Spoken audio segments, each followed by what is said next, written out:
Hello guys, welcome back. Tuần này video khát can say ding ahen na. Video can sim ding lo can say tho ding ahen.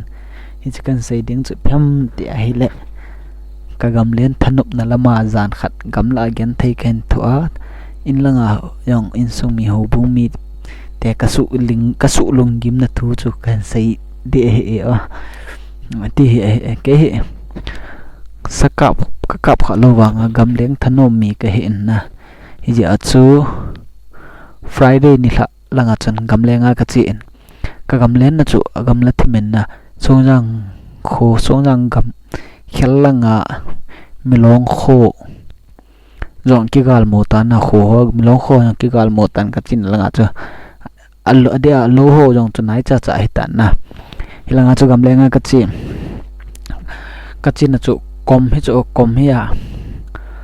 kom lai lunga chu sajoi ma sa chi lawa le ma kom pang khat lang ninga hi kato kom song chu ka chan ai len la ti lang a hi go ha zo hung zu intin kum dila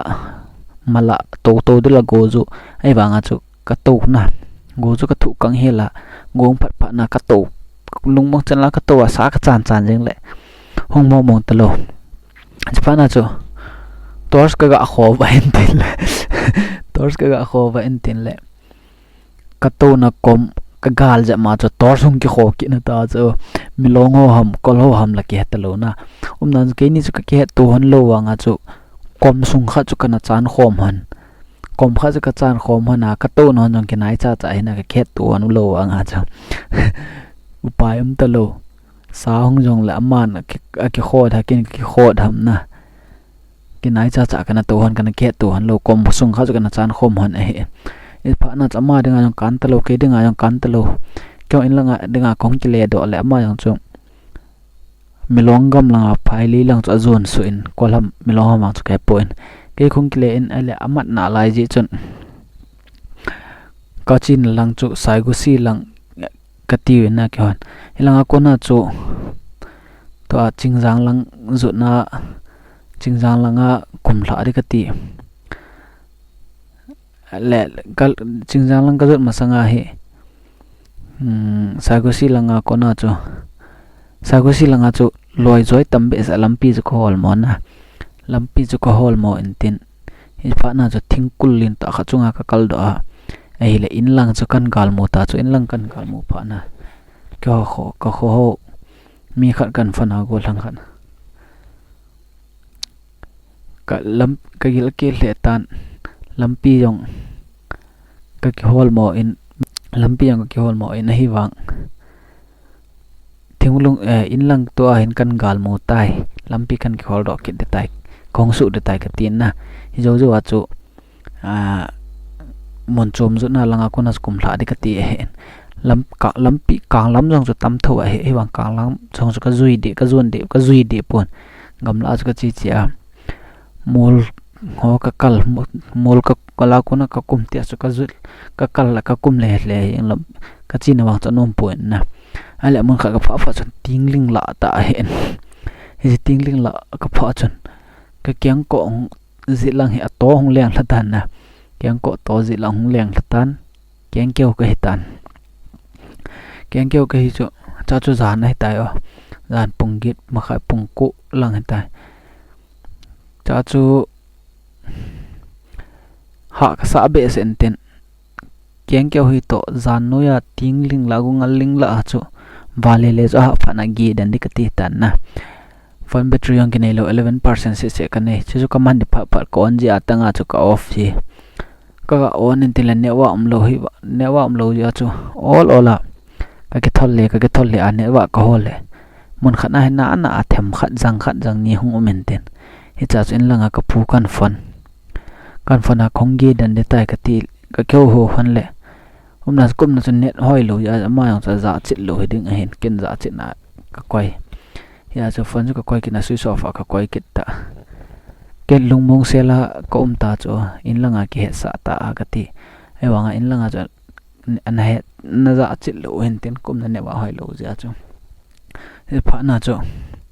mon khana gi de ka ti ta cha Hello guys, in bo utam. Tu akom he hin veleo chan nalungdong diu he na. Hoilai hin he lo diu he en. Aji chu ke jong ka he pu en hoilai kom he. Ka he pen wang chu gammang noya ka ume ti hi ka he pen he en. Hi chalai gammang noya hi punum lo thosi wai si la punum lo wa hi gammang noya he khonggi ding a hi ta en khongjam chor do ding a hi en. Kom na gammang la hi jing ka le ka battery thi lo wa le kan bel sa diu a thi a lawang ken bel sa thai lo diu he tai kom na wang hi je veven gammang la hi in le lo to akinai po kom na hi jing ka le kan ke ho kan bel sa the ya le kan bel sa diu he tai tun jan chol do tange bye bye mang pha ale chang chu gan hing thosi thokang atam la hi ja chun gamla hi tomat ganing neu cha cha tam hle jengin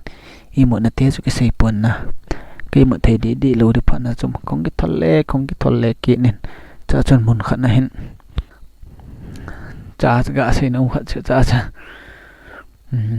gamle nga chi pa chun zan lang a hin sajoni kamu en na khat chu nai cha khena a hin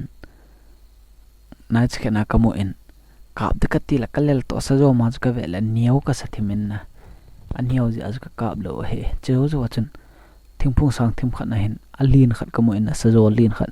kap de kati le asan ja ki khil mai the ai lo ai le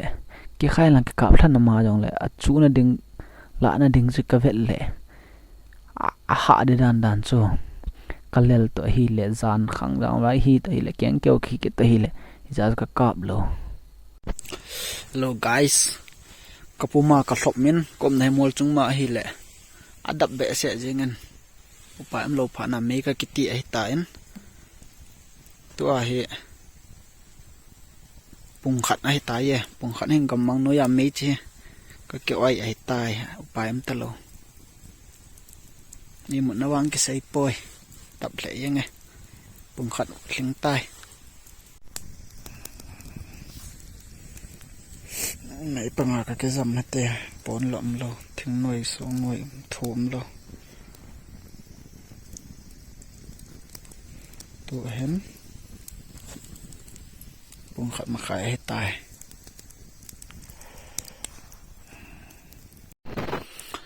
Hello guys, good morning khổ không vợ tan đâm xe lên nhưng cả hơi mà kịch ta viên cái dòng zan khowa ke ya imul lo hela ka to khowa ke jeng hen gam noi thing noi ya aje chu kom ne mun hing mun tol he mun che hi jeng ka lu po le ka van ho che ji a ka ki thin jeng je he ya chu ka to khowa jeng he e che cha me ka ki ti hen ka me yang thi tai cha jing ka ong hi pa na chu ke ding ai anom jep tan na hi cha chun kong wa don kong ke tholle en in lang chu ka hen zon ta en tia kyang ke wa kyang ko silawa tingling la zo mau ling la ho nang la ho chana kyang ke wa mol li lang ti chu kan zon he hi cha ka kyang ko si chu phanala he chi veta wa che ka to ka he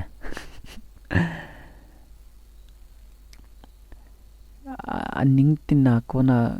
linghon akoi la ka to ka he hiti he agin te ni se ne he na ta he ti a in kan ki hlut he ka to ka jo cha chu in kong lampis kan zui na hele in lang kong lung ta na in lang kong lun de ko na hen lampi awagi khat kan ki ka men in kang lun la pung som la khat ling di kon ham pung som la khat ve la hen in kong lun de kon se khet wan ken sa hen min in mu en na ai la ko non hung jong ai ti ven kong na lang ka sei le ale nong hol ho ta chun na ki to lo atin ke chu ko lung dong ko nong hol ka ti la anamin nung hol chu la aten ke chung ko loi khat to chen ki mo pinu ma yung hol ke sa na awanga che cho phat to chung ki to the ki lo pida yung hol jong ka tile an sei kan ni ja le yengin